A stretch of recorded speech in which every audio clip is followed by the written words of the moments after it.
안녕하십니까 애청자 여러분, 놀라운 부동산 놀부입니다.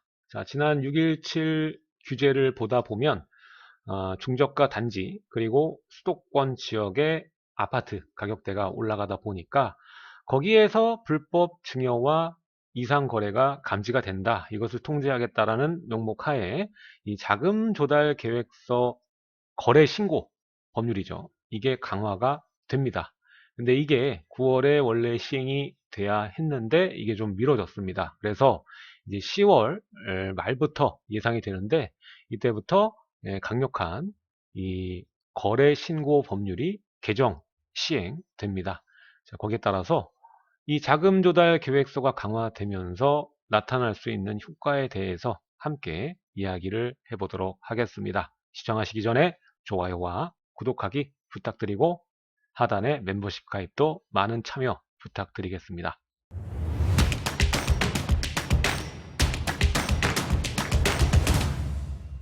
자, 이 자금 조달 계획서 관련 부분도 그렇고 규제가 계속적으로 나오면서 헷갈리는 이 정책들이 굉장히 많습니다. 자, 오늘 얘기하는 이 자금 조달 계획서도 꾸준하게 계속 바뀌어 왔거든요. 자, 일단 최초에 우리가 예전에 생각을 해보면 그때만 해도 이제 3억 넘는 주택, 규제 지역에 3억 넘는 주택을 살 때 자금 조달 계획서를 써야 된다라는 것 정도만 알고 있으면 됐었는데, 이게 계속적으로 이제 증빙 자료 그리고 비규제 지역까지 이 자금 조달 계획서 관련된 이 신설 개정이 이루어졌습니다. 자, 그래서 6.17 규제 이전 우리가 표면적으로 지금도 사실 시행은 아직 안 됐기 때문에 3억 이상 주택 취득할 때 이 자금 조달 계획서 신고가 의무화되었고요. 그리고 이 투기과열지구 조정 대상 지역 내 주택을 이제 매수할 경우에는 거래 가액에 무관하게, 거래 가액 무관하게 자금 조달 계획서를 제출하게끔 이제 또 바뀝니다. 자, 그 중에서 이 투기과열 지구, 그러니까 조정 대상 지역 말고 투기과열 지구가 또 그 와중에 따로 있죠. 그래서 투기과열 지구 내일 경우에는 이 금액, 주택을 매도할 때 이 가액과는 무관하게 매수자가 증빙 자료를 무조건 첨부를 해야 됩니다. 지금은 9억이 넘어가는 주택을 매수할 경우에 무조건 증빙 자료를 첨부하게 돼 있지만, 이게 이제는 원래는 9월 달에 시행 예정이었는데 이제 10월 중순이나 말 정도에 시행될 예정이거든요. 그러니까 이제 얼마 후면 이제 무조건 투기과열지구, 특히 이제 서울 같은 경우에는 금액과 상관없이, 이전에는 이제 9억이 넘어가면 증빙자료를 제출해야 됐는데, 워낙 이 6.17 이전에도 모양새를 보시게 되면은 이 중저가 아파트 단지들 거래가 활성화가 많이 됐죠. 이 강세를 보이다 보니까 전반적인 매수 억제책으로 하나로 생각을 한 것 같습니다. 워낙 요즘에는 자녀 명의 활용해서 이 주택 매수를 하는, 무주택 상태의 자녀를 활용해서 주택 접근을 하는 수요자가 꽤 많이 나타나고 있다 보니까 이것들의 수요 억제를 위해서 자금 조달 계획, 자금 조달에 대한 부분을 강화하지 않나라는 이 생각이 됩니다. 따라서 앞으로 곧 조만간에 투기과열지구 내일 경우에는 가액과는 관련 없이 무조건 까다롭게 증빙 자료를 첨부를 해야 됩니다.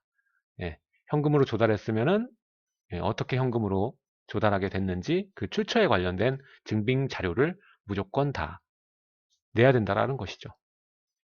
그러나 아직은 이전의 규제가 그대로 적용되고 있는 상황입니다. 그러니까 현재는 규제 지역 내 자금 조달 계획서 제출 대상은 이 3억 이상의 주택을 거래할 시 내게 되는 거죠. 그리고 비규제 지역은 아예 없고요. 자, 그리고 증빙 자료를 필수로 제출해야 되는 대상은 투기과열지구 9억 초과 주택입니다.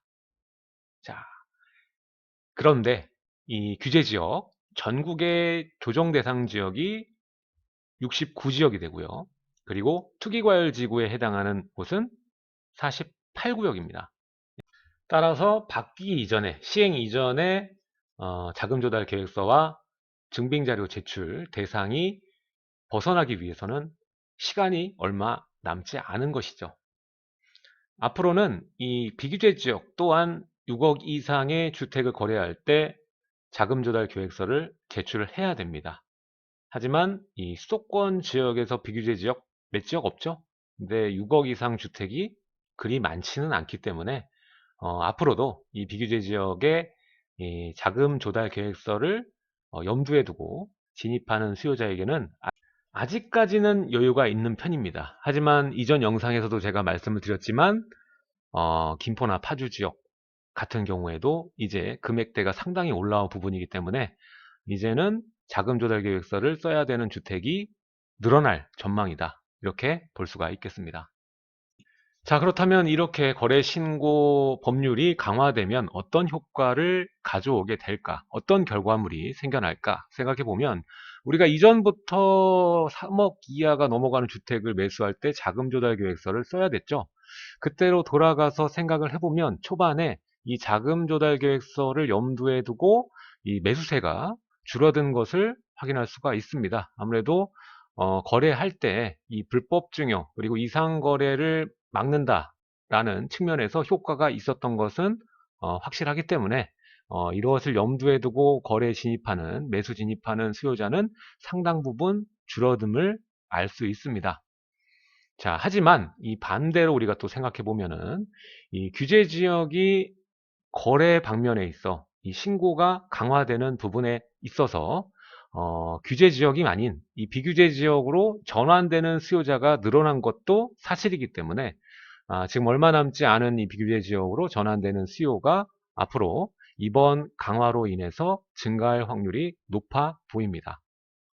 그리고 반대로 또 아까도 말씀드렸지만 이 규제 지역 수요 억제 효과는 가져오게 되겠죠. 이제는 모든 금액대의 투기과열 지구에 가액 상관없이 증빙 자료까지 제출해야 되기 때문에 상당히 까다로워졌습니다. 이게 제출을 해보신 분은 알겠지만 이게 은근히 신경 쓰이는 부분도 많고요.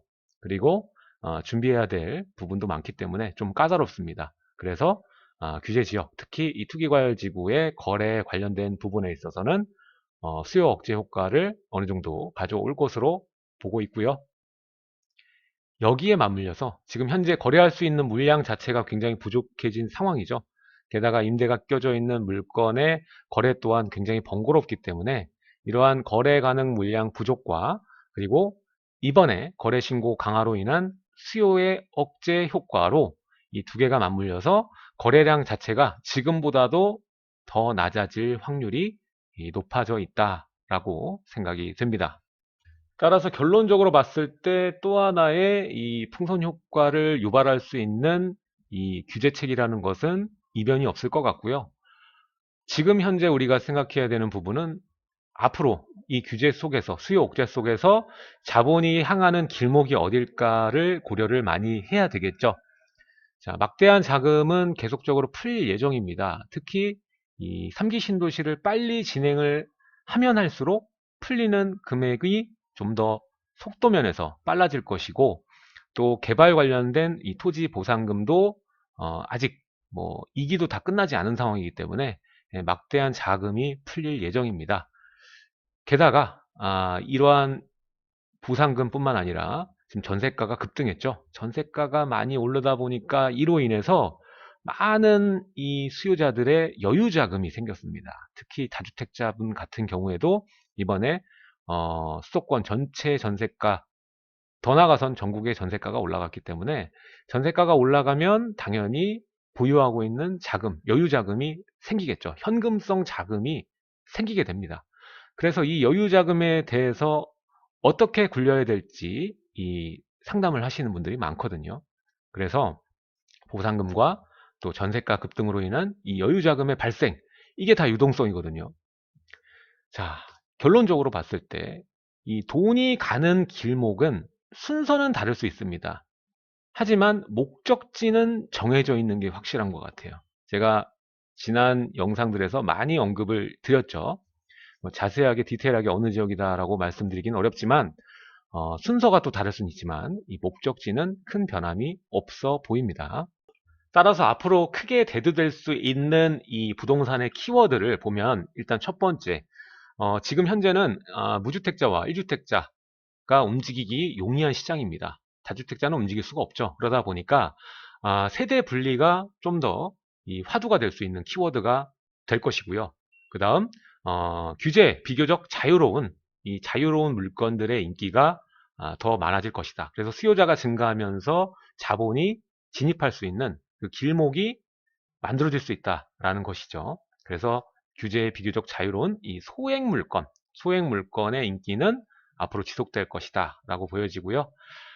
정리해보면 이제 키워드는 이 비규제 지역, 아무래도 자금 조달 강화, 이 거래 신고에 대한 법률이 강화되는 것을 피한 전략으로 비규제 지역에 진입되는 수요가 늘어날 수 있고요. 특히 뭐 비규제는 대출이 많이 되다 보니까 실제 수요자들도 지금 현재 비규제 지역을 살펴보는 수요자들이 증가하고 있습니다. 또한 다주택자 같은 경우에는 지금 움직이기가 어렵죠. 포지션 정리, 뭐 재정립 자체가 어려운 상황입니다. 취득세에서 앞으로 깨지고 양도세에서 뒤로 깨지기 때문에 움직이기가 어려운 상황이기 때문에 아예 이 차후에 발생될 리스크를 해칭하기 위해서는 수익을 염두에 둔 이 비주택 시장으로서의 진입도 나쁘지 않게 보여집니다. 아무래도 세금 측면에서도 주택으로 더 이상 진입하기 어렵다 보니까 이런 비주택 시장도 앞으로 수요자의 진입이 지속적으로 이루어지게 될 확률이 높아 보입니다. 그리고 마지막으로 가장 인기 있을 것은 현재는 재개발이겠죠. 특히 재개발에 염두에 두신 분들 같은 경우에는 재개발이 어떤 방식으로 진행되는지 주목을 하셔야 되는데 재개발 투자 자체가 여러 가지 이 법률 때문에 쉬운 투자는 아니죠. 그리고 이미 많은 수요자가 진입하면서 프리미엄 또한 상당히 높아져 있습니다. 지금은 예전에는 이 재개발 투자할 때는 뭐 관리 처분 여하에 따라서 투자를 선택했는데 요즘에는 뭐 구역 지정 정도만 돼도 프리미엄이 엄청나게 붙어 있는 것을 볼 수가 있습니다. 그래서 여의치가 않죠. 그러다 보니까 이 아까도 말씀드렸지만은 전세가 상승으로 인한 여유 자금이 그렇게 많지가 않죠. 그러다 보니까 요즘에 좀 인기가 많은, 관심이 많은 그 이슈가 공공재개발입니다. 이제 앞으로 민간이 추진하는, 이 조합이 추진하는 재개발과 재건축 진행이 굉장히 어려운 상황이기 때문에 공공재개발에 쏠리는 관심이 그만큼 높다고 볼 수 있습니다. 근데 또 하나 요즘에 이슈가 되는 게 또 권리산정일 부분인데 그 부분에 대해서는 또 나중에 제가 발표가 나오면 또 영상으로 여러분들께 알려드리도록 하겠습니다. 오늘 내용은 여기까지 하도록 하고요. 다음 시간에 알찬 내용으로 여러분들 찾아뵙도록 하겠습니다. 지금까지 놀라운 부동산 놀부였습니다. 하단에 좋아요, 구독하기, 멤버십 가입 많은 참여 부탁드리겠습니다. 감사합니다.